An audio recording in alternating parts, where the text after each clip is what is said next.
আসসালামু আলাইকুম প্রিয় শিক্ষার্থীরা, তোমাদের সবাইকে স্বাগতম এডুকেশনের আজকের আরেকটি গাইডলাইন ভিডিওতে। অ্যাকচুয়ালি গাইডলাইন ভিডিও না, আজকে তোমাদেরকে আমি চেষ্টা করব একটু মোটিভেট করার এবং তোমরা কিভাবে আসলে তোমাদের কাঙ্ক্ষিত কামব্যাকটা করতে পারো এটা নিয়ে আজকে কিন্তু আমরা আলোচনা করব। এই ভিডিওটা আমি এইচএসসি 26 ব্যাচ তোমরা যারা আছো তাদের জন্য আমি স্পেশালি বানাচ্ছি। তো চলো আমরা শুরু করি। তো ফার্স্টে আমাদেরকে কি অভ্যাস করতে হবে যে টার্গেট বেসড পড়াশোনা। টার্গেট বেসড পড়াশোনাটা কি ভাইয়া? এখন দেখো যে তোমরা কিন্তু সবাই তোমাদের কি একটা ডেইলি রুটিন আছে, তাই না? তোমাদের সবারই কি একটা ডেইলি রুটিন আছে। তো রুটিন ফলো করার ক্ষেত্রে যে জিনিসটা তোমরা ফেস করো সবসময়, যে তোমাদের সাপোজ কোনো একটা সাবজেক্ট পড়তে তোমাদের সাপোজ তোমরা পড়তেছো ইকোনমিক্স।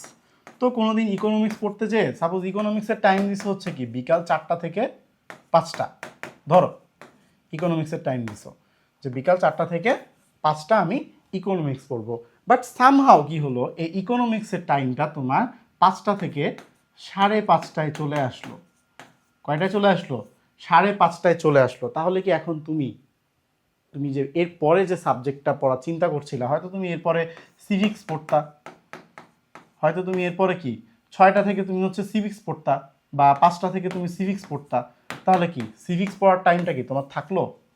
অবভিয়াসলি না। সিভিক্স পড়ার টাইমটা কি এই ইকোনমিক্স পড়ার টাইমের মধ্যে কি চলে গেল। তাহলে কি তোমার টাইমটা হ্যাম্পার হলো। এখন তুমি এটাকে কিভাবে ফিক্স করবা? আমি তোমাদেরকে সবসময় বলি যে তোমরা টার্গেট বেসড পড়াশোনা করো। টার্গেট বেসড পড়াশোনা কীভাবে? সাপোজ তুমি আজকে ডিসাইড করলা যে আমি ইকোনমিক্স আমি আজকে একটা চ্যাপ্টার শেষ করব। ইকোনমিক্স আজকে একটা চ্যাপ্টার শেষ করব। আর হচ্ছে সিভিক্স তো একটা চ্যাপ্টার তো শেষ করা হয়তো পসিবল হবে না তোমার জন্য। তুমি কি করবা? তুমি হচ্ছে সাপোজ ভাবলা যে হচ্ছে ঠিক আছে সিভিক্সের অমুক চ্যাপ্টারের ক আর খটা আমি একটু দেখব, তারপরে ধরো যে তুমি চিন্তা করলা যে আচ্ছা ঠিক আছে সাইকোলজি হচ্ছে আমি গ ঘ দেখব কোনো একটা চ্যাপ্টারে। তুমি এইভাবে যখন তুমি গুছায়ে নিবা, এই যে তুমি গুছাইলা, আজকের তুমি টার্গেটটা তুমি ফিক্স করলা, এই টার্গেটটা কি পরবর্তীতে তোমাকে কি পূরণ করতে তোমাকে কি নিজেকে তুমি মোটিভেট করতে পারবা যে আমি সকালে টার্গেট নিয়েছিলাম, বা সকালে আমি আগের দিনের যে সেই প্ল্যানটা সাজায় রাখছিলাম, এবং সকাল থেকে কি আমি যখন পড়তে লাগছি তখন কি আমি হয়তো ইকোনমিক্সে একটা চ্যাপ্টার পড়তে পারছি, আমি হয়তো সিভিক্সটা পড়তে পারছি, হয়তো আমি সাইকোলজিটা ধরতে পারি নাই। সামহাও আমি হয়তো সাইকোলজিটা ধরতে পারি নাই। তাহলে কি তখন তোমার মাথায় কি একটা অটোমেটিক কি একটা প্রেশার কাজ করবে, বা তুমি কি নিজেকে পুশ করতে পারবা যে না, আমি যেহেতু আমার গাফিলতি আছে, আমি কি নেক্সট দিন আমার টার্গেটটা ফিক্স করব। আর টার্গেট যখন তুমি সেট করে নিবা, ওই টার্গেটটা ফিক্স করার জন্য কি তোমার এমনিতেই মোটিভেশন আসবে যে আমি তো একটা টার্গেট নিছি, আজকে আমাকে এই কয়টা চ্যাপ্টার শেষ করতেই হবে। আর যখন টার্গেট নিবা তখন নিজেকে এইভাবে বুঝ দিবা যে আমি যে টার্গেটগুলো নিব, যে আমি যে 3টা সাবজেক্ট বা 4টা সাবজেক্ট, জয়টা সাবজেক্টেরই টার্গেট না তুমি, যে এই সাবজেক্টের এই চ্যাপ্টারগুলো আমি আজকের দিনে শেষ করবই। তাহলে কি হবে? তাহলে তোমার এই যে রুটিন বেসড পড়াশোনার ক্ষেত্রে যে 4টা থেকে 5টা, 5টা থেকে 6টা, তোমার টাইমটাও কিন্তু কি বাধা ধরা থাকলো না। তুমি কি তোমার পড়ার মধ্যে তুমি ব্রেক নিয়ে তুমি ইচ্ছা মতো তুমি তোমার টার্গেটটা কি ফিনিশ করতে পারবা। তারপরে আমি যে জিনিসটা করতাম পার্সোনালি, এটা আমার টেকনিক, তোমরা ফলো করতে পারো, তোমাদেরও কাজে দিবে। সেটা হচ্ছে যে একটা গ্যাপ খাতা বা একটা ডায়েরি রাখা, একটা রেগুলার ডায়েরি মেনটেন করা। এই ডায়েরিটা হচ্ছে দেখো, এই ডায়েরিটা হচ্ছে তোমার একটা কি রাফ খাতা থাকবে। ধরো যে তুমি একটা ডায়েরিতে তুমি আগামী ডেট দিয়ে হচ্ছে তুমি তোমার কন্টেন্টগুলো লিখবা যে তুমি আজকে কি পড়ছো। সাপোজ তুমি আজকে হচ্ছে ইকোনমিক্স পড়ছো, সিভিক্সের অমুক চ্যাপ্টার পড়ছো, বা হচ্ছে সাইকোলজি পড়ছো, এইগুলো তো লিখবাই। সাথে তোমার কি বাদ আছে, অর্থাৎ কি গ্যাপ আছে, সেই গ্যাপটা কি তুমি তোমার ডায়েরিতে লিখবা। তুমি তোমার ডায়েরিতে লিখবা। তাহলে কি হবে? তাহলে তোমার এই গ্যাপটা তোমার মাথায় থাকবে যে আমার ডায়েরিতে লেখা আছে যে আমার কোন সাবজেক্টে গ্যাপ, কোন সাবজেক্টে আমার কোন চ্যাপ্টারে গাফিলতি, বা কোন চ্যাপ্টার আমি পড়ি নাই, কোন চ্যাপ্টার আমার পড়া এখন অবধি হয় নাই, সেগুলো কি তোমার একটা ডায়েরিতে লেখা থাকবে। অলসো কোন জিনিসগুলো লেখা থাকবে? কোন কোন চ্যাপ্টার তুমি পড়ছো।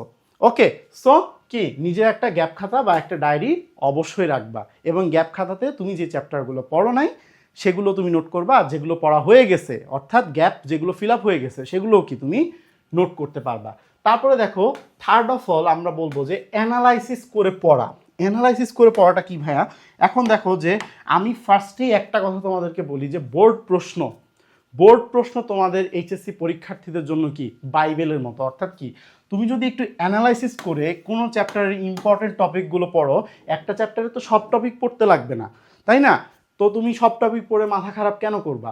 তুমি একটা চ্যাপ্টারের যে ইম্পর্টেন্ট যে টপিকগুলো আছে সেগুলো তুমি যদি রেগুলার একটু স্টাডি করো, রেগুলার যদি চর্চা করো, তাহলে কি তুমি এগুলো অ্যানালাইসিস করে তুমি আরও বেটার আউটপুট ডেলিভার করতে পারবা। তারপরে দেখো এরপরে আমি বলবো যে নিজের উইক পয়েন্টটা আইডেন্টিফাই করা। উইক পয়েন্টটা কি, এটাও কিন্তু কি গ্যাপ খাতার সাথে রিলেটেড। গ্যাপ খাতায় তুমি তোমার উইক পয়েন্টগুলো লিখবা, বা তুমি যে চ্যাপ্টারগুলোতে দুর্বল সেটাও তুমি লিখবা। আর কি তুমি কোন কোন টপিকে দুর্বল এটা তুমি আগে আইডেন্টিফাই করবা। এখন আমি অনেকের মধ্যে এই দুর্বলতাটা দেখি, সেটা হচ্ছে যে তোমরা ইকোনমিক্সে দেখা যাচ্ছে যে তোমাদের কোনো একটা চ্যাপ্টারে যে চ্যাপ্টারগুলো একটু ম্যাথ আছে বা গ্রাফ আছে সেগুলোতে কি তোমরা একটু দেখা যাচ্ছে ভয় পাও, এই জিনিসগুলো তোমরা কি একটু ভয় পাও। তো তোমরা কি করবা, তোমাদের উইক পয়েন্টগুলো আইডেন্টিফাই করবা এবং কি সেগুলো তোমরা সলভ করবা। কারণ 26 ব্যাচ হাতে কিন্তু সময় খুব বেশি নাই, কয়েকদিন পরে তোমাদের টেস্ট, তারপরে কি তোমাদের প্রি টেস্ট। সো তোমাদের কিন্তু প্রিপারেশনটা একটু কম্প্যাক্ট নিতে হবে, তোমাদেরকে কিন্তু প্রিপারেশনটা একটু কম্প্যাক্ট নিতে হবে, ঠিক আছে? টেস্টের পরে কিন্তু তোমাদের কিন্তু এইচএসসি পরীক্ষা চলে আসতেছে। সুতরাং তোমাদের প্রিপারেশন যদি কম্প্যাক্ট না থাকে তোমরা কিন্তু একটা বিশাল বড় ধরা খাবা। সুতরাং তোমাদের উইক পয়েন্টটা তোমাদের কি আইডেন্টিফাই করতে হবে। তারপর দেখো যে কোয়েশ্চেন ফোকাসড স্টাডি করতে হবে। এইটাও সেম অ্যানালাইসিস করে পড়ার সাথে রিলেটেড। সেটা হচ্ছে কি যে তোমরা যেই চ্যাপ্টারগুলো দেখা যাচ্ছে তোমাদের খুব বেশি প্যারা লাগে সেই চ্যাপ্টারগুলো কি তোমরা কি কোয়েশ্চেন ফোকাস করে স্টাডি করবা। তোমরা যদি কোয়েশ্চেন ফোকাস করে স্টাডি করতে পারো, এই যে তোমাদের যেই চ্যাপ্টারগুলোর সাপোজ তুমি ধরো যে ইকোনমিক্সের একটা চ্যাপ্টার নিলা বা সিভিক্সের একটা চ্যাপ্টার নিলা, একটা চ্যাপ্টার তোমার কাছে খুবই কঠিন লাগে, সাপোজ তুমি তখন সেই কোয়েশ্চেনগুলো তুমি দেখো, তোমার যে বোর্ড কোয়েশ্চেনগুলো আছে সেই বোর্ড কোয়েশ্চেনগুলো তুমি দেখো, কোয়েশ্চেন বেসড একটা স্টাডি করো। একটা চ্যাপ্টার থেকে তুমি যদি ওই ইম্পর্টেন্ট টপিকগুলোর যদি কোয়েশ্চেনগুলো যদি তুমি পড়ে যাও, তারপরে তো তুমি একটা সৃজনশীল লিখতে পারবা, ক খ বাদ দিয়ে গ ঘ এর কথা বলতেছি, তারপরে তো তুমি গ ঘ লিখতে পারবা। তাহলে তুমি কেন সেই জিনিসটাকে তুমি কাজে লাগাবা না? তুমি কেন কোয়েশ্চেন বেসড স্টাডি করবা না? তুমি সবসময় কি কোয়েশ্চেন ফোকাসড একটা স্টাডি করার চেষ্টা করবা। অবশ্যই যেই চ্যাপ্টারগুলোতে তুমি একটু উইক মনে করো নিজেকে, আগে একটু কোয়েশ্চেনগুলো দেখবা, তারপরে তুমি সেই চ্যাপ্টারের বেসিক থেকে শুরু করবা। বেসিক স্ট্রং থাকলে তুমি বইয়ের যে কোনো জায়গা থেকে প্রশ্ন দিক তুমি ইনশাল্লাহ অ্যান্সার করতে পারবা। আরেকটা জিনিস দেখো যে আমরা কিন্তু তোমাদের জন্য আনছি হচ্ছে এইচএসসি 2026 কামব্যাক 2.0 কোর্স, ঠিক আছে? অর্থাৎ তোমরা কিন্তু এই একটা কোর্সে খুব গোছানো একটা প্রস্তুতি পাচ্ছ। দেখো আমরা কিন্তু তোমাদেরকে অল সাবজেক্ট প্রিপারেশন নিয়ে দিচ্ছি মাত্র 2549 টাকায়। মাত্র কি 2549 টাকায়, ঠিক আছে? এখানে তোমরা বাংলা, ইংরেজি, আইসিটি তো পাচ্ছই, সেই সাথে কি তোমরা অর্থনীতি, যুক্তিবিদ্যা, পৌরনীতি, সমাজবিজ্ঞান, ভূগোল এগুলোরও কিন্তু কি তোমরা লাইভ ক্লাস পাচ্ছ। একই সাথে কিন্তু তোমরা কিছু রেকর্ডেড ক্লাসও পেয়ে যাচ্ছ, ইতিহাস, কৃষি শিক্ষা, গার্হস্থ্য, ইসলাম শিক্ষা, মনোবিজ্ঞান, সমাজকর্ম, তারপরে হচ্ছে ইসলামের ইতিহাস ও সংস্কৃতি। তো তোমরা কিন্তু অনেকগুলো কিন্তু তোমরা লাইভ ক্লাস পাচ্ছ, আবার কি তোমরা কি রেকর্ডেড ক্লাসও তোমরা পাচ্ছ, ঠিক আছে? এবং একই সাথে কিন্তু তোমরা কি পিডিএফও পাচ্ছ, ঠিক আছে? বিষয়ভিত্তিক এমসিকিউ, সিকিউ সব কিছুর কিন্তু তোমরা প্র্যাকটিস পাচ্ছ। সুতরাং তোমরা এবার চিন্তা করো যে তোমাদের প্রিপারেশনটাকে তোমরা কিভাবে গুছাবা। আমরা তো আছি তোমাদের জন্য, তোমরা থাকছো তো। তাই কোর্সের ডিটেলসটা কমেন্ট বক্সে দেওয়া থাকবে, তোমরা কোর্সটা দেখে এনরোল করে ফেলো খুব দ্রুত। দেখা হবে আরেকটি নতুন কোনো ভিডিওতে।